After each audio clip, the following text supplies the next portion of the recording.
All right, we're back. It's been about 6 months. So, fortunately, last fall, my brother in law passed away in a horrific accident, leaving behind my little sister and their two children, my 2-year-old nephew and my 1-year-old niece. And needless to say, I was not in a funny mood for a little bit there. But we're back on the train. We're moving forward as scheduled and planned. Without further ado, is my most recent show, which I happen to have done on my birthday. Mind you, the audio is a little shaky, for which I apologize, but Trevor Schultz.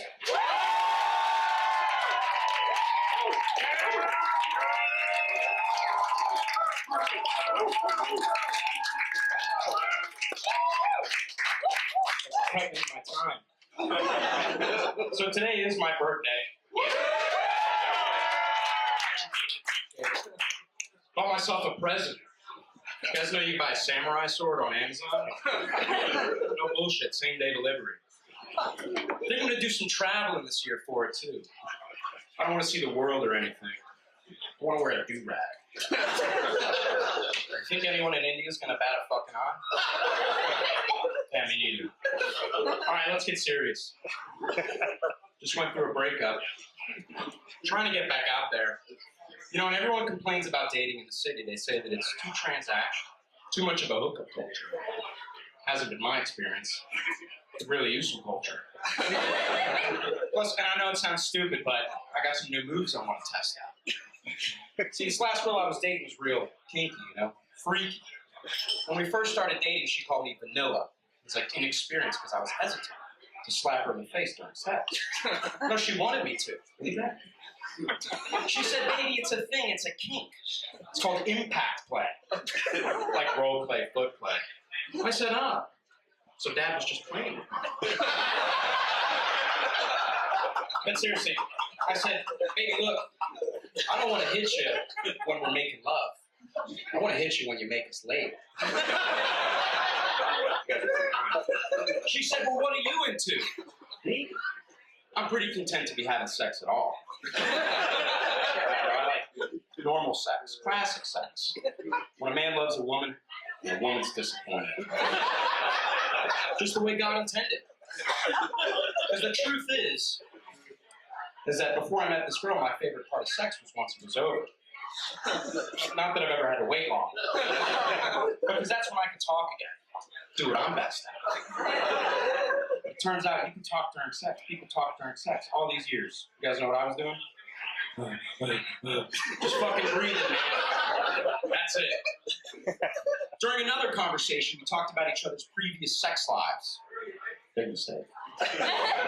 She told me, she said, when I was in my early 20s, I dated this guy who revolutionized my sex life.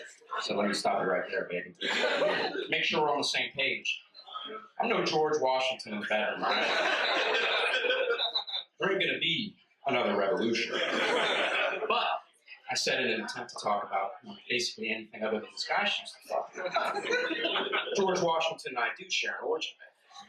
Now I'm sure you all remember the story of George Washington and a cherry tree. Using his father's hatchet, he hacked up this tree. But upon being asked about it, he admitted to it. He told the truth. I did the exact same thing, except I lied. So I was probably 10 or 11 years old. I remember being at school and I just had a hankering to hit something with an axe. So I came home, grabbed my father's hatchet, which thank God he's a responsible gun owner, right? And I start going to town on this tree. I get 10, 15 whacks in until I'm like, what the fuck am I doing? So I panic, I freak, I gotta fix this. My dad's coming home. So I start covering these gashes, these wounds, these hatchet wounds with spray paint.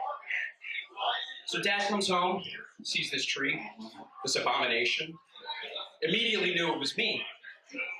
So the only problem with this criminal mastermind plan of mine was that I used blue spray paint. So I had to lie again. I said, Dad, I'm not an idiot. I'm colorblind. And it worked. He believed me. He even felt bad for me. Thank God. You guys know my dad at Impact Play.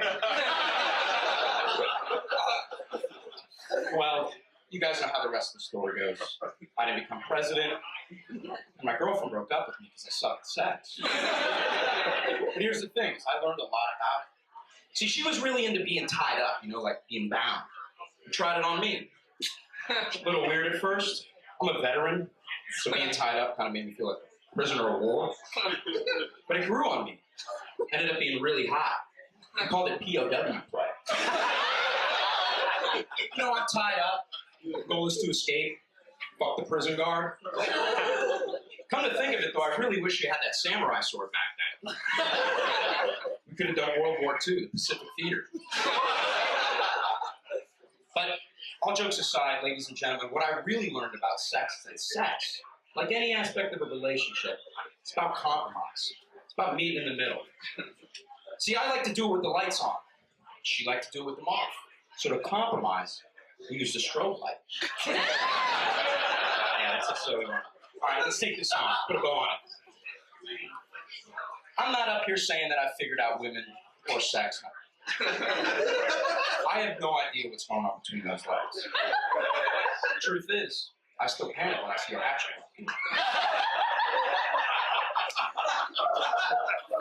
The last thing, and I want to be clear for the record, my dad never hit me or my mom. Just my stepmom. Guys, I'm Trevor Schultz. Thanks so much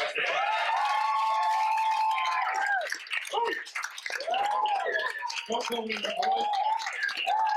All right. Went pretty well. Having 20-something people in a crowd of 60 certainly does help me, but if you're not cheating, you're not trying. So, yeah, we're going to stack the deck at these shows as much as I can. That being said, as much as a success as it felt like, and it did feel good. I really liked that bit, 6 minutes long. There's always something, as in any endeavor, to improve on. The biggest thing with this one that, I watch and I cringe, it's slowing down. I am moving way too fast. There are a couple times that, it hurts to see where, the crowd is laughing. God bless them. And I'm going like this, I'm still going. And that's because obviously I'm still very new at this. This was my second, I guess what you would call show. There's a lot as much as I might seem comfortable on stage, I'm really not.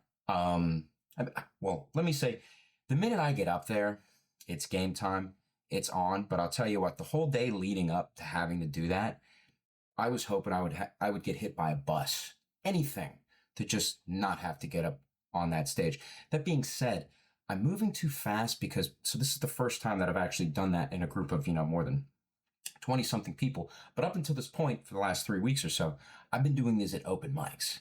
And when you do these at open mics, in an open mic, there's like 10 to 15 people there. They're all other comics. Nobody wants to hear anybody's stuff. Point is you bomb. Like every time. If you get a couple chuckles, like you're doing well. So a lot of this stuff, as much as it seems like I'm basically testing this out for real in a real crowd setting for the first time. So it's like, if it lands, good. That being said, because I am new, just getting this stuff out is hard enough. It is so hard to remember like 6 minutes worth of stuff. So I feel myself up there like just rushing because I'm like, okay. They're like these little benchmarks, these little I don't know, they're written in like a little, not a fucking sonnet, stanzas is kind of how they are like in your head. You're like, okay, I got it to that one. Can I remember like this next thing? And so the real big thing with that is like, baby, if the crowd is giving you something, don't go, like, I'm not done yet, I'm still going. No, you let that marinate. And so there's a million things that I could really pick apart in this video that like absolutely need to get better. But the real thing is the ability to just slow down, be confident in that. Because like I said, when I test these things out, like that whole bit, hey, people laughed at that. Like I said, it's my birthday, got a lot of people there. That's nice. But this fucking thing for the last 3 weeks has bombed. I go up there, come on. POW play. I don't care who you are. That's funny. I get up there, I get nothing. The point is that the reps that I have in, I'm basically like getting these things out. And then it's like, all right, I'm just saying them again. Because there's no like bell. There's no laughter that's dinging. So it's like, okay, we're going to the next thing. So I might run that again at another show just to like be a little more comfortable with it. But, I want to work on something new. All of that talk being said about me bombing, I think, since there has been a little bit of hiatus, the following clip, if you're so interested, is a video of me absolutely fucking bombing. We got to keep things level, right? I front load a video of me doing well. It's my birthday. Everybody loves me. Great. The following clip will be me bombing. And there's no excuse. This wasn't one of a regular open mic where there's 10, 15. There's like 30 people here. Like, people brought guests. And I bombed. And that being said, thus the occasion of wanting to even share it. And as soon as I did this, I scrapped the whole thing. I'm like, fuck this. I'm not doing this in front of a real group of people. But upon watching it again, you know what?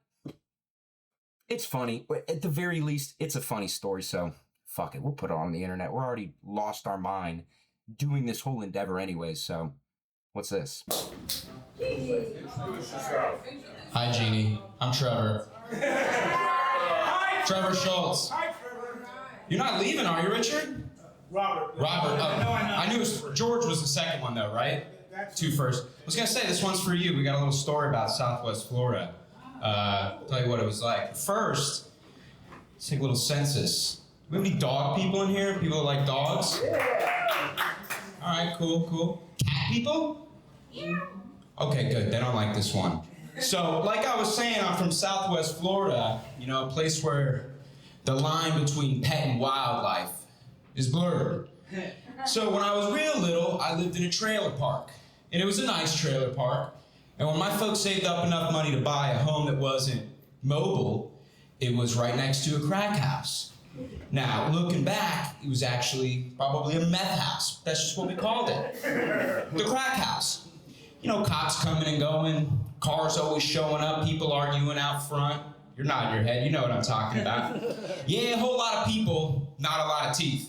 But they weren't just drug lovers. No, they were animal lovers too. Snakes, birds, rats, you name it. And the crack house at any given time had no less than a dozen outdoor cats. These things would roam the neighborhood as a pack, as an army, a cat army. Now, let me be clear. I'm not talking about kitty cats, y'all. I'm talking about iguana eaters. Mean, feral motherfuckers. The way cats would act if they could wear wife beaters. Oh yeah, bit me a few times. So these bad cats come into our garage, rip stuff up, piss and shit everywhere, and my dad, to combat this, a real Florida man, by the way, kind of guy who, you know, refers to Bud Light as road soda, would open up the door, our two 80-pound pits would bolt out, chase these cats all over the neighborhood, sheer pandemonium. And as a kid, I thought this was A, normal, B, hilarious. But looking back, this whole thing was a rather violent affair. Got dogs versus cats. My dad versus the crack house. Bud Light versus meth. Yeah, it was war. It was white trash war. And sadly, being born on a side made me not like cats. I was hoping I could put all that behind me when I moved to New York. You know, I thought city cats would be cool. Listen to jazz. Wear sunglasses. Have those little fish bones hanging out of their mouth. No. My first apartment, fucking dump. They told me it was a pre-war building. I didn't know what that meant. Looked like the war had just started. The bathroom looked like the movie Saw. Remember that? Do you want to play a game? No, I want to take a shit. It was on the second floor, beautiful view, brick wall. Reach out, touch it with your hand. And in that little alley, oh, you guessed it, another cat army. 10, 15 of them. But these fuckers made noises like I'd never heard before. All night long. I couldn't sleep. No clue what they were doing. Like, are they fighting? Are they fucking? They're not listening to jazz. So I put up with this for about a month until I was like, finally, fuck this. I paid too much money for this shithole to not be able to sleep. These cats gotta go. I'm sure, like you, we've all seen the videos of people get the spray bottle, they fill it with water, like they squirt the cats, you know what I'm talking about? Tried that, nothing. And I thought, what would my dad do? So I chugged a bunch of water and I went to sleep. Around 1 a.m. they woke me up. Good, my turn. I filled the spray bottle up with pee. I leaned out the window and I hosed them down. Oh yeah, I got like 10 of them. They all scrambled. I went back inside, reloaded, came back out, not a cat in sight. But for good measure, scored 10 feet this way, 10 feet that way, and every inch in between. Scorched earth style. Blitzkrieg, no, Piss Creek. Yeah, we got a couple history buffs in the house, I take it. And now look, as I'm sure all of you gathered, I'm a reasonable man.